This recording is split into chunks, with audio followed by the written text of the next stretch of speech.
Bonjour à tous. Alors, je reviens moi, de ce parcours de maladie de Lyme à soigner, à traiter, à alterner entre des antibiothérapies et tout le reste de médicaments autour, plus l'alimentation, les plantes, les exercices physiques, les mouvements énergétiques, la méditation, etc., etc., etc. Je dirais que je commence à m'en sortir mieux, beaucoup mieux. Surtout aussi, à mon avis, je pense que j'ai un traitement qui vraiment va en ma faveur en ce moment. Et ce traitement n'est pas un des traitements les plus compliqués, mais les plus simples.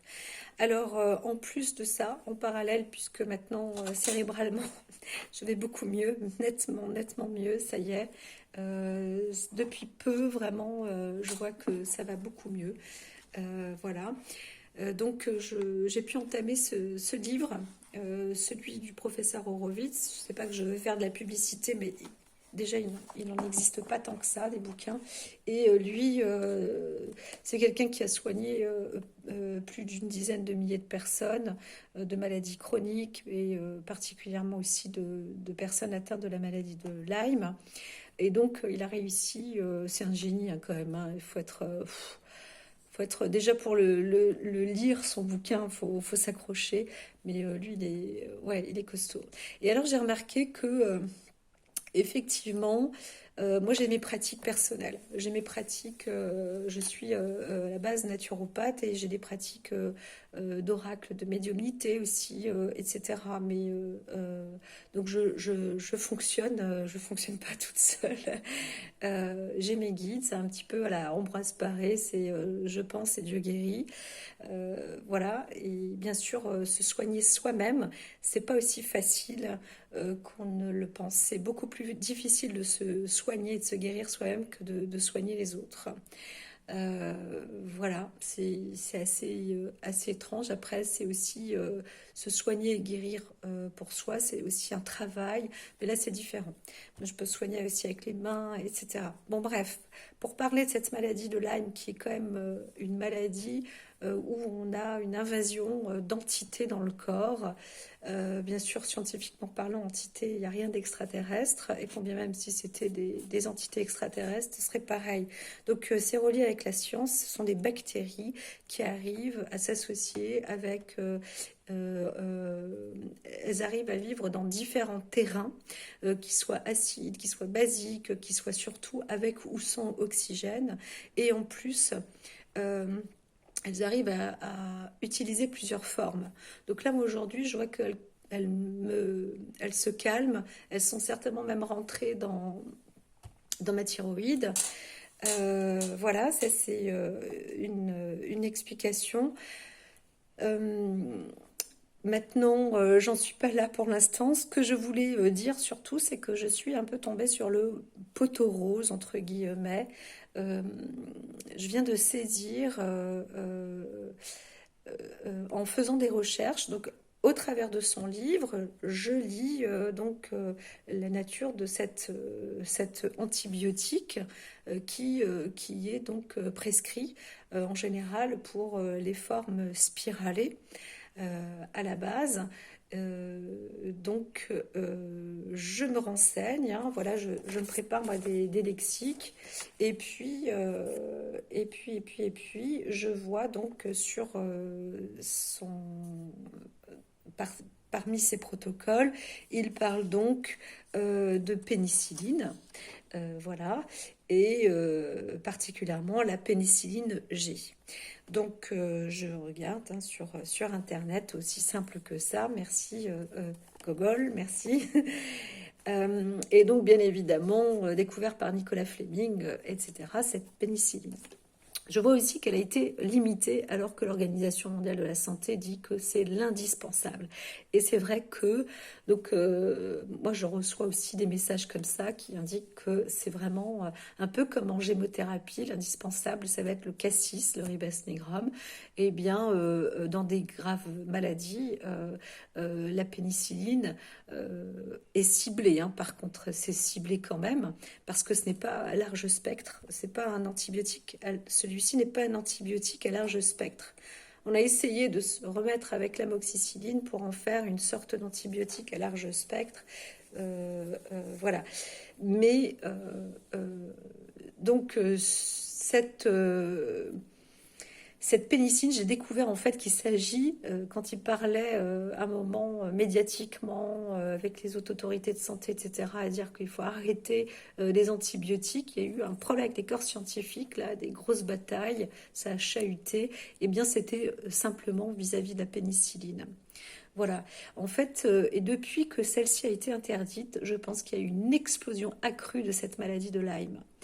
Et je ne sais pas comment encore trouver l'explication, etc. Peut-être que moi, je ne la trouverai pas parce que je ne suis pas journaliste, mais je suis assez sûre de ce que j'avance. Et donc, c'est dire que cette maladie, elle est peut-être assez facile à traiter et à soigner quand c'est fait à temps, plutôt que de laisser et de donner des traitements. Alors du coup, les médecins ne savent pas, parce qu'il y a des symptômes qui sont... ça explose de partout. Ça peut provoquer des septicémies, des problèmes pneumo, des problèmes cardio, des problèmes respiratoires, des problèmes mais de partout, hein, urinaux, génitaux, et de déficit du coup cognitif, de problèmes de perte d'équilibre, de tournis. On n'arrive même plus à respirer, on peut plus parler, on peut plus marcher, on peut plus bouger les doigts, on peut plus rien faire. En fait, c'est terrible et on souffre terriblement. C'est une maladie qui t'envahit, t'es rongé, t'es parasité en fait. Voilà, parasité parce que cette bactérie s'associe avec en plus d'autres cofacteurs, avec d'autres bactéries déjà à la base, aussi primitives. Donc c'est la porte ouverte en fait par exemple, vous allez vous retrouver à caresser un animal ou autre, et ben vous allez choper aussi une de ces bactéries beaucoup plus facilement. Le corps n'arrivera plus à se défendre. On pourrait, hein, on peut être en contact avec des animaux. Regardez, les vétérinaires sont souvent en contact avec des animaux. Ils vont pas s'attraper toutes les maladies des animaux parce que le système immunitaire se met en défense. Alors qu'avec cette bactérie de Lyme, il y a justement elle arrive à ouvrir toutes les portes et le système de défense, le système immunitaire est un peu comme mis à froid. Il n'arrive plus à réagir. Au bout d'un moment, il va surréagir aussi. Bref, je ne vais pas faire tout un cours, mais c'est à la fois c'est effrayant, mais c'est passionnant de comprendre aussi comment fonctionne cette maladie. Je crois que c'est important pour les personnes atteintes de ces maladies-là. Donc à la base, on ne sait pas ce que vous avez. On vous dit que vous faites peut-être une fibromyalgie, que vous avez une fatigue chronique, que vous faites peut-être une polyarthrite rhumatoïde, que vous avez peut-être une sclérose en plaques, même si c'est pas vraiment l'immunité n'est pas réalisée, on va vous dire que bah si ça y est, vous avez ça puisque vous avez des symptômes tels, tac tac tac. Et puis, avec ou sans examen plus poussé, parfois il y a des plaques, on vous dit que vous n'avez rien, parfois vous n'avez pas de plaques, on vous dit que vous avez. Donc ça, c'est aussi tout un panel Ça dépend quel jour vous êtes arrivé, ça dépend à quel moment vous êtes venu faire vos examens. Ça, c'est encore une autre histoire. Voilà. Ce qu'il faut, c'est d'être soi-même son meilleur diagnostiqueur et analyste médical et chercheur. Voilà. Donc quand vous avez aussi des médecins qui vous disent oui, mais arrêtez de faire des recherches et tout. Non, je pense que ça c'est important. Après, ça fait partie de ma nature. À un moment, j'étais dans la capacité de le faire, de faire des recherches, mais là, je commence à m'y mettre. Et donc, vraiment de découvrir que et là, moi aujourd'hui, je ne peux pas bénéficier de ces injections-là.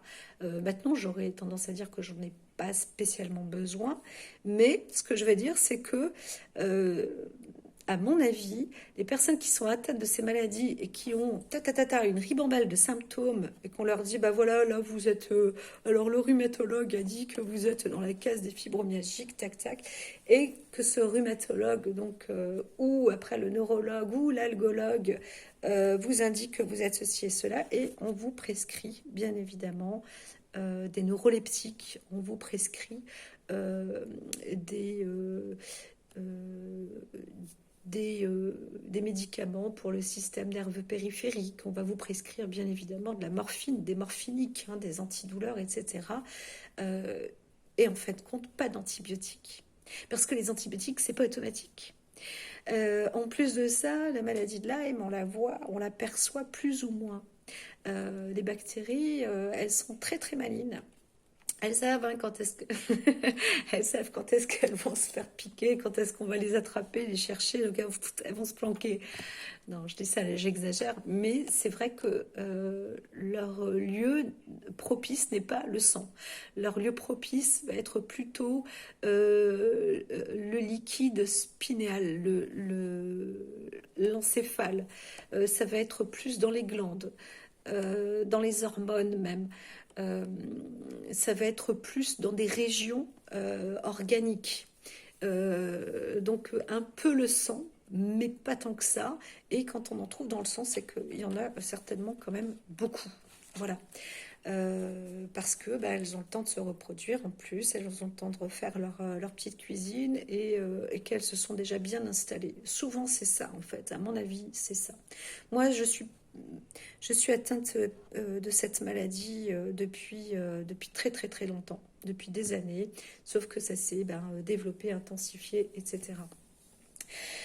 Euh, j'ai un peu beaucoup parlé. Je voulais être beaucoup plus, je dirais, précise. Mais ce que je comprends aujourd'hui, c'est que euh, il va y avoir encore un combat, une lutte, je dirais, et une mise en place à faire, c'est-à-dire de retrouver un équilibre. C'est-à-dire qu'on est passé d'un extrême à l'autre. Il y a eu trop de traitements antibiotiques. On a donné des antibiotiques à tout venant, à partir des années 70-80 jusqu'à 2000, là. Et puis du coup, on a dit, bah maintenant, on arrête la distribution des Smarties, là. On arrête. Et, euh, et on arrête tout, quoi. On supprime tout, sauf les maladies les plus connues. Et puis là, bon, bah, on va donner les antibiotiques. Mais ça, c'est presque dans une conservation, dans un coffre-fort. Et là, c'est exclusif au centre hospitalier et donc au compte-gouttes. Voilà. Ça n'empêche qu'il y a beaucoup de maladies bactériennes qui prolifèrent de partout, des maladies virales qui s'associent avec des bactéries. Un peu, ben, ici on a l'exemple de la Covid. Et à l'inverse, hein, son opposé, c'est Lyme. C'est ces bactéries qui s'associent avec des virus. Voilà.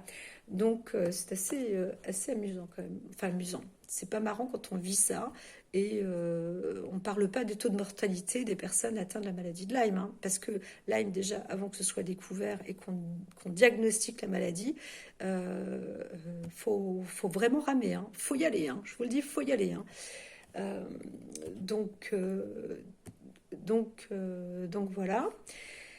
Et de dire que ces antibiotiques, donc, sont passés d'un extrême à l'autre. Trop de distribution et maintenant, on n'en a pas assez.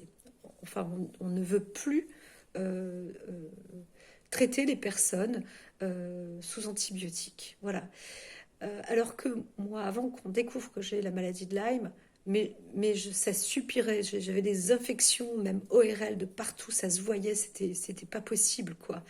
Je ne comprends pas comment les médecins, et j'en ai consulté à une quarantaine, hein, comment se fait-il qu'ils ne m'ont pas donné d'antibiotiques? Comment ça se fait?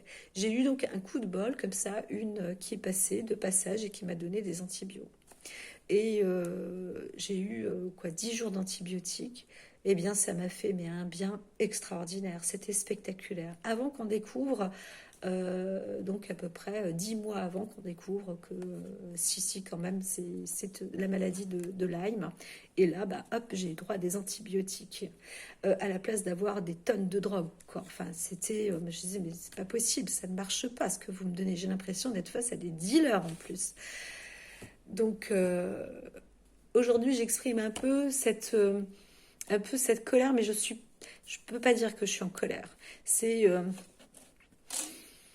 moi, je peux me retrouver spécialiste dans un domaine et en fin de compte, j'avance en pleine erreur. Ou parce qu'on me file des bâtons dans les roues, je ne peux pas utiliser tel outil, donc j'ai pas le choix et puis je m'en occupe pas. Voilà, ça peut être comme ça. Ça peut être comme ça. Mais il faut rester croyant, il faut avoir foi et puis se dire que les choses viennent à temps, au bon moment. Et s'il y a eu des sacrifices, et il y en a eu et il y en aura jusque-là encore, tant que notre intelligence n'est pas fonctionnelle à 100%. Voilà, et là on a peut-être encore des siècles et des siècles devant nous avant d'être des super êtres révélés. Voilà, donc des êtres de lumière. Mais on y vient, on y vient, on y vient. Euh, voilà, c'est juste dire aux personnes qui se retrouvent avec des symptômes multiples et ceux qui écoutent ou qui connaissent autour d'eux des gens qui ont des symptômes multiples, arrêtez de prendre des drogues et essayez de trouver, d'obtenir des antibiotiques. Faites un traitement d'antibio, une antibiothérapie et vous allez voir que souvent ça peut aider. C'est pas que je veux inciter à la prise des antibiotiques, euh, mais voilà.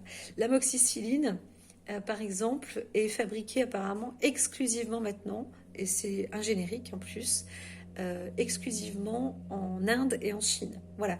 Donc en France, il n'y en a plus. En Allemagne, le fabricant, il n'y en a plus non plus.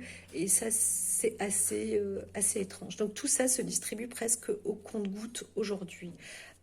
Pour quelle raison? Pour quelle raison? Je veux dire, moi, je me suis retrouvée malade sur tous les systèmes. Mon corps, tous les systèmes de mon corps ont déconné. Alors en plus, j'étais pas aidée sur le plan affect, mais c'était vraiment sur le plan de la maladie où ça a déconné.